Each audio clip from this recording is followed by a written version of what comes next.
Hi, I'm Zev Halpern, relationship and intimacy coach.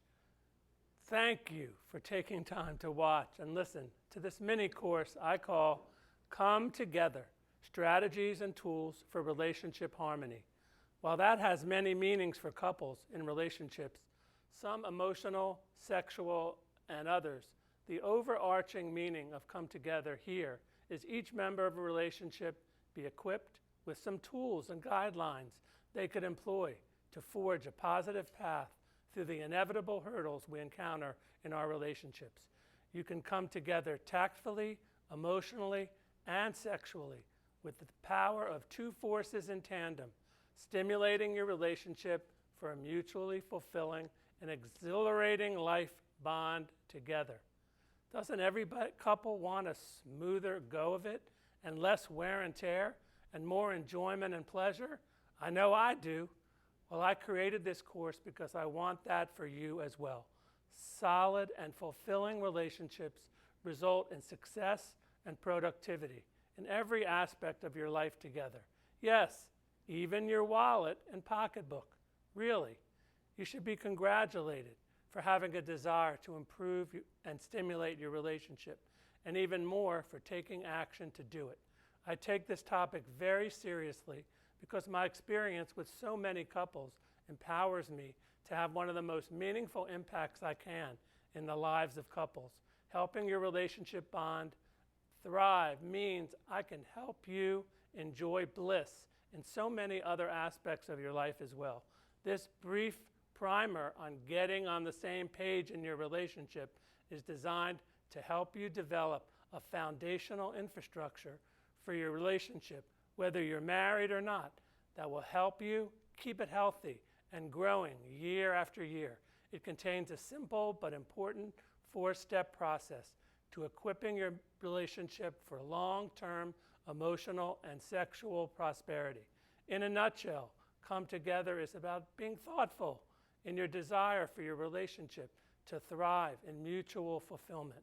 When I say thoughtful, I mean truly full of thought about what you're willing to commit to make it so. It doesn't take extraordinary efforts to have a great relationship, but it does require some time and attention on your part. Let's start with a brief roadmap of the course so you can see where we'll be taking you on your journey to, at the least, relationship harmony, and the best outcome being relationship bliss. First, we'll share some thoughts on communicating with your partner and why it's important to everything else in your relationship. Next, we'll give you some guidance on establishing an agreed conflict resolution process that you can follow when conflict arises. After that, we'll talk about activities that create an environment for your relationship to grow. And related to that, we'll talk about making sure proper time and attention is developed to stimulating intimacy in your relationship. Please don't feel intimidated by these things.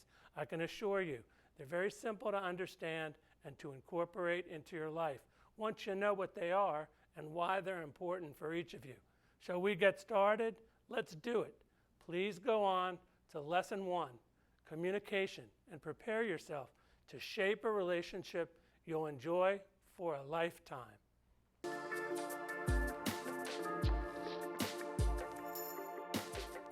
So Lesson 1, Communication.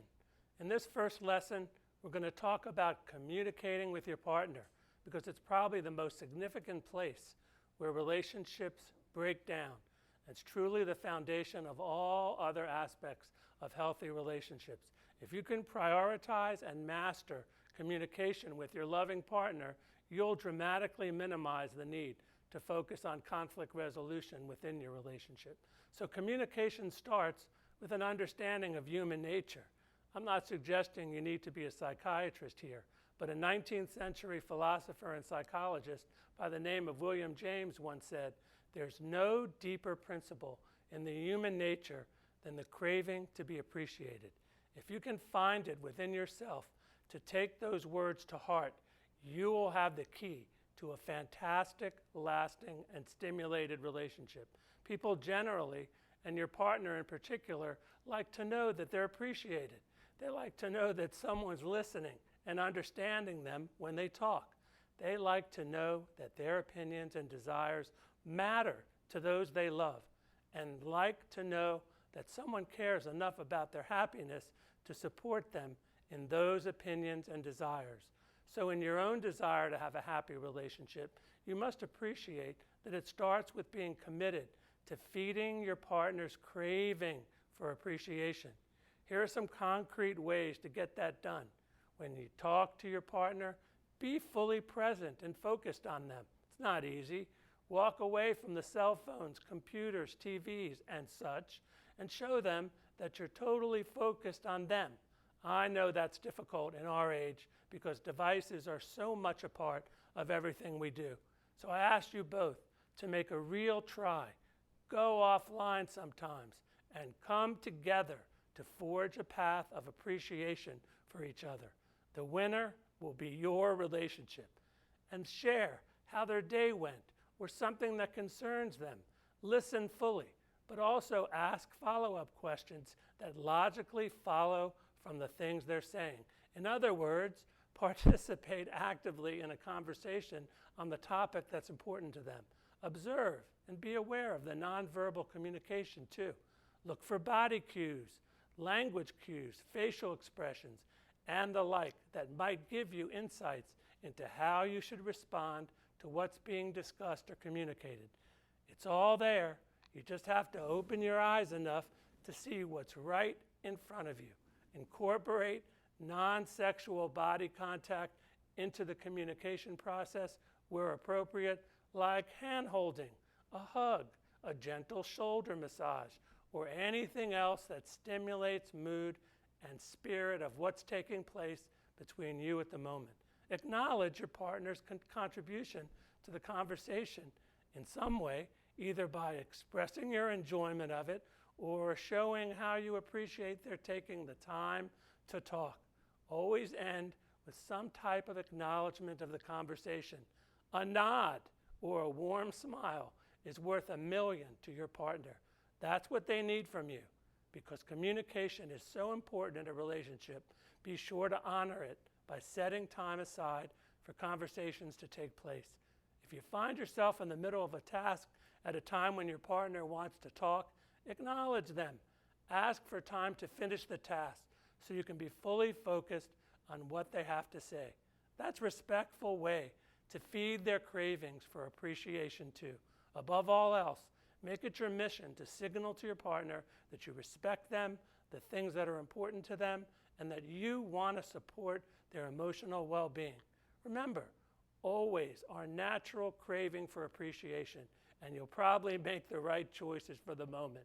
Okay, it's time to go on to the next lesson on conflict resolution for those times where things are not so rosy between you. We're all committed in relationships. We've all been there.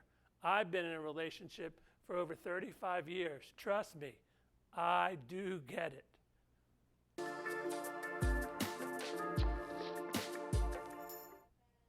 Lesson 2, conflict resolution. Welcome to Lesson 2 of Come Together. This one is on conflict resolution. This important one because how you address conflicts definitely affects whether you achieve a desirable outcome. Remember, conflict doesn't always equate to confrontation unless you allow your actions to promote escalation rather than resolution. But before we talk about communication and how to create conditions for it to flow, it's important to alert you to the warning signs of a struggling relationship. I call this section the wake-up call because missing the subtle signals of discontent can lead to the relationship becoming irretrievably lost in apathy. On the other hand, Quick recognition and fast action can and will keep the relationship healthy and thriving, even in the face of challenge and conflict. We'll talk more about conflict and how to resolve it soon in another lesson, but for now, let's focus on identifying important warning signs. Hopefully, following the guidance we gave in Lesson 1 on communication will help you avoid the need to be expert at this lesson, but it never hurts to be equipped with a plan when conflict arises. Having a plan helps us get to where we're trying to go. No plan means we might find ourselves diverted to a place we definitely don't want our relationships to go. One of the most important elements of effective relationship conflict resolution is to catch discontent early. On that note, be sure your antennae are up when you're aware in the presence of your partner. Sometimes we don't pick up the subtle signals of discontent because we become complacent and recognizes them. Don't be afraid to check in with your spouse and invite a conversation when you sense one or more of the following: frustration, resentment, hostility, a desire to not be around you, anger, language that conveys a sense of being ignored, blaming for insignificant things. All of these can be signs of something bigger that's been brewing or the start of something bigger. It's up to one of you to head it off with prompt action and address it in a way that suits everyone's needs. This is the time to be open to talking with an attentive, objective ear. After all, your goal is to restore some level of harmony, reignite passion, which is not always easy, and enjoy the fruits of a healthy relationship. Now that we've equipped you to be better attuned for the signals of discontent, let's talk about establishing a conflict resolution process that allows you to address them before they become major challenges in your relationship. Conflict resolution starts with the willingness of both parties to participate in meaningful, non-judgmental dialogue with each other. Wow, Zev, that sounds easy. I know it's not easy, but it's very doable. That means when it's time to talk, that you and your partner are committed to being fully present with each other. That usually means being in a place or environment free of distractions from cell phones, computers, other electric devices, and even people or activities that tend to divert one's attention from being focused on conversation with each other. Your conflict resolution process is a specialized part of your overall communication process and should start with a way for you to request undistracted communication time with your partner so they know to be prepared for it. An example would be, honey, can we set a time to talk about a feeling I'm having, or something came up in something you said or did today, etc. I'd like to share how I received it and see if that's in alignment with your intentions. And look, if that doesn't sound like you, find a way to say it. But most importantly, say it like you mean it. Whatever it is that you and your partner agree to as a place or environment, to have the discussion, to be committed to it. It's highly recommended that this place be outside of an office environment, definitely out of the presence of children and other family members, and preferably where both of you can be vulnerable without feeling self-conscious. Even though your home is your castle, sometimes it's just too darn easy for someone to start to get their feelings hurt and escape to their favorite den of solitude, such as the bedroom or the office or somewhere else, that will effectively shut down talks. So you want to pick somewhere private but workable. When you've initiated the request, start the conversation by politely asking your partner to simply listen to what you have to say. Allow you to finish your thoughts and then invite them to give a response. This will help remind them to be fully present, listening with an attentive and objective ear, and honoring the significance of the topic you've asked to talk about.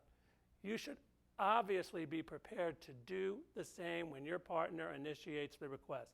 This considerate behavior sets the tone for a real hearing and resolution. That's the outcome we're trying to get to. After you shared your thoughts, change roles, give your partner a chance to respond, with you now being in a quality listening mode. Don't interrupt their flow at all unless they ask for a response. I know it's hard to not react, feel that what is being said isn't really representative of what you've been putting out there, but here is a thought. Amazingly, we were given 2 ears and 1 mouth. This is the time to use our listening skills, turn off our radio skills to reach consensus and resolution. After each of you has had a chance to get things on the table, so to speak, agree with each other to focus on finding a solution rather than assigning blame for how someone acted in the situation. It may be one or the other, or be you that will apologize, but let it be voluntary rather than a demand from either of you. It's helpful to point out here that holding anger and grudges is natural, but the truth is it consumes and chips away at our innards. Forgiveness and the ability to apologize is liberation and sets forth amazing positive forces in our relationships which soothe and resolve. Not a lecture, just something to think about. At the end of the process, it's important to express sincere gratitude to your partner for honoring your request and taking it seriously. Remember, what gets rewarded gets repeated. Thanks, honey. That meant so much to me. Having your communications process in mind when conflict arises will help assure that little things remain manageable and everyone gets to participate in a solution without being a victim or a suspect. Okay, it's time to move on to our next lesson on activities that allow relationships to grow. Hello, and welcome back to Lesson 3 of Come Together. In this lesson, we're going to talk about simple but important ways you can nurture, invigorate, and stimulate your relationship for growth and greater enjoyment. As we begin this lesson, let's return momentarily to a principle first discussed in Lesson 1 on communication, and that is learning how to feed your partner's craving for appreciation. Nurturing and stimulating your relationship is very much a continuation of that theme, with a broader focus on nonverbal actions on your part that feed the relationship. For example, knowing what's important to your partner and supporting them in those things is a great way to nurture the relationship. One of my clients hated baseball, but her husband played on a men's senior baseball league, so she never missed a game. She even talked enthusiastically about the topic, not because of her interest in it, but because of his. Taking a sincere interest in something that's important to your spouse is one of the most effective ways to feed and stimulate your relationship.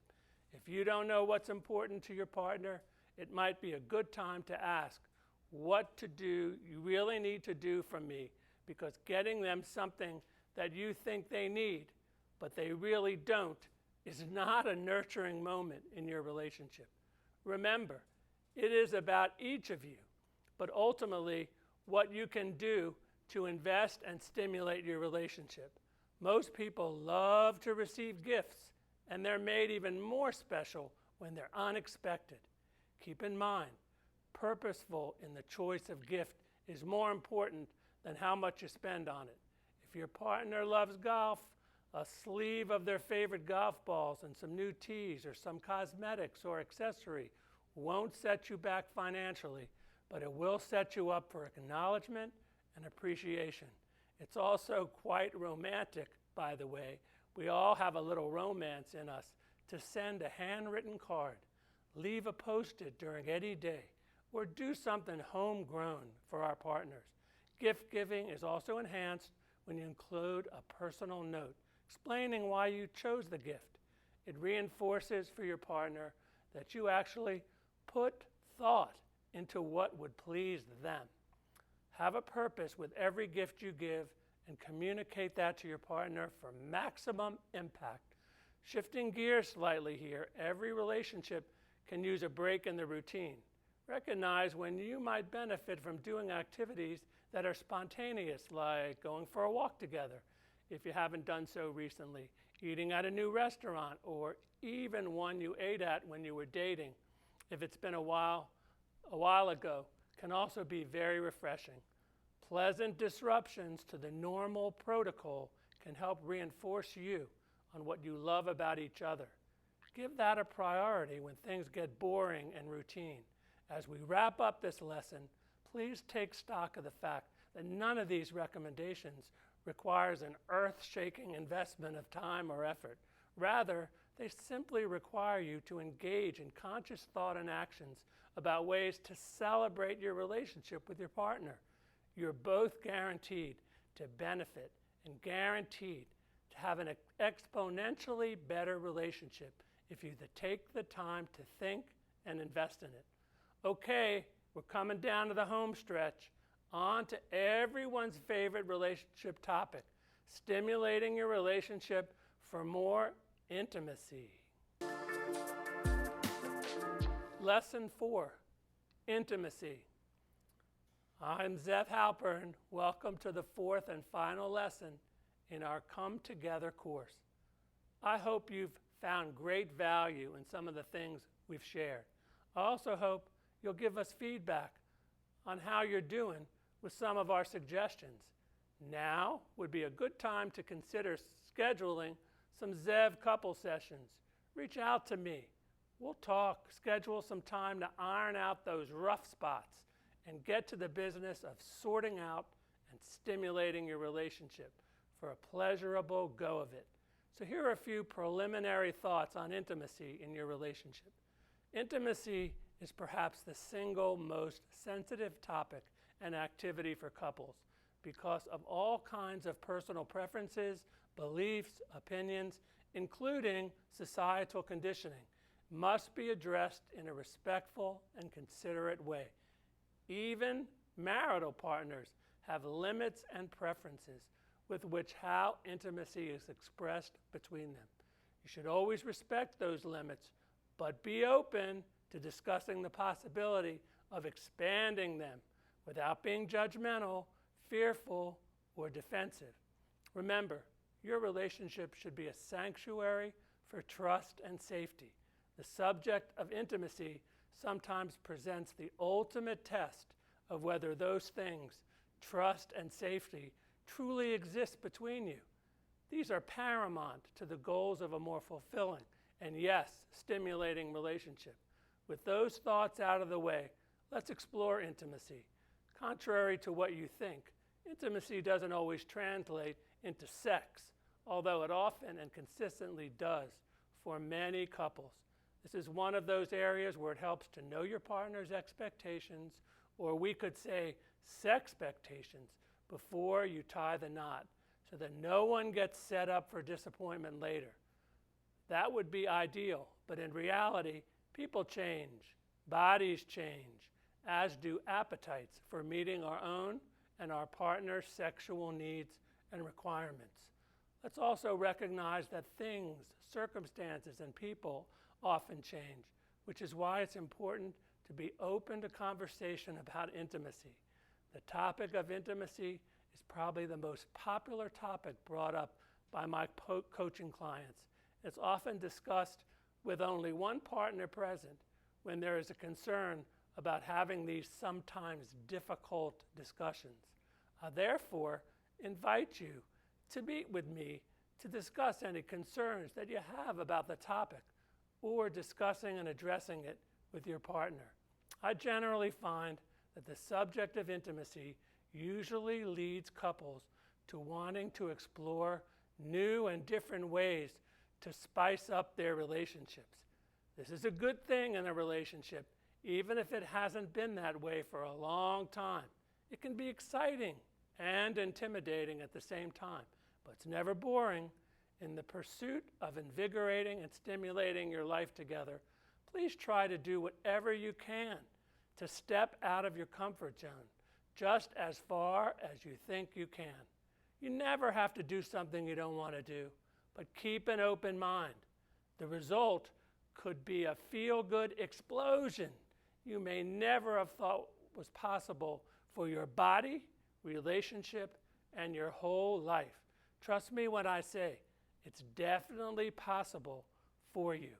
Perhaps The most important factor in being successful in making progress with relationship intimacy is your and your partner's willingness to be open to communication on the subject. We're all adults trying stimulating and novel things that respect their limits without feeling pressured, and of course, to offer sincere feedback on what they like and don't like so that other options can be explored. I know this is easier said than done, and great procrastination, arguments, and frustration can and do occur. The most important reality is most people love to be touched, and you both just need to find it works for you personally. Just as we discussed in the lesson on nurturing your relationship for growth, break up the routine is very important to marital intimacy. Doesn't have to be dramatic, but it does have to be somewhat different and certainly novel. For some, that could mean simply a change of venue versus a complete change of activity. For others, it may mean both. This will be for you to decide and explore with your partner. The best advice I can give you with respect to addressing intimacy, focus on what stimulates and brings both of you pleasure. Also, be open to being a little more adventurous. It doesn't hurt to develop a comfort without having a little bit of naughty streak to maximize the options available to you for variety. We live during times of overstimulation, but even so, when it comes to our relationships, many fall into patterns of boredom, stagnation, and basically that translates into no intimacy at all. Big drag. Regardless of what you decide in your approach to relationship intimacy, bear in mind that each of the previous lessons adds value to your ability to make intimacy work in your relationship. Communication, conflict resolution, nurturing, and stimulation all come into play when we turn our attention to intimacy in your relationship. Okay, so that's going to wrap things up for this Come Together course. I'm sure you may have unanswered questions, so I remind you once again to take advantage of our confidential coaching session. Get them answered. If you haven't already done so, contact me about a private ZEV consultation, as so many others have, with breakthrough outcomes for your relationship, so we can get you the results you need. It's been my absolute pleasure to share this course with you. I hope by exploring the concepts we've shared during this course, you found something in it that will enhance your relationship. And I certainly hope I'll have an opportunity to serve you in the future. Please feel free to stay plugged into our Stimulate Your Relationship community and other resources, and to me personally, if you desire to explore how our workshops, group coaching, and couples coaching can advance your desire to come together in greater understanding and harmony. Thank you, and best wishes to you in your efforts to invigorate and stimulate your relationship into a strong, growing, and mutually satisfying experience for both of you. If you need to reach out to me, zev@zevhalpern.com. So come together, you two, and explore, invigorate, and stimulate your relationship. When you do, you'll change your whole life for the better. I'm rooting for both of you. Stay in touch. See you again.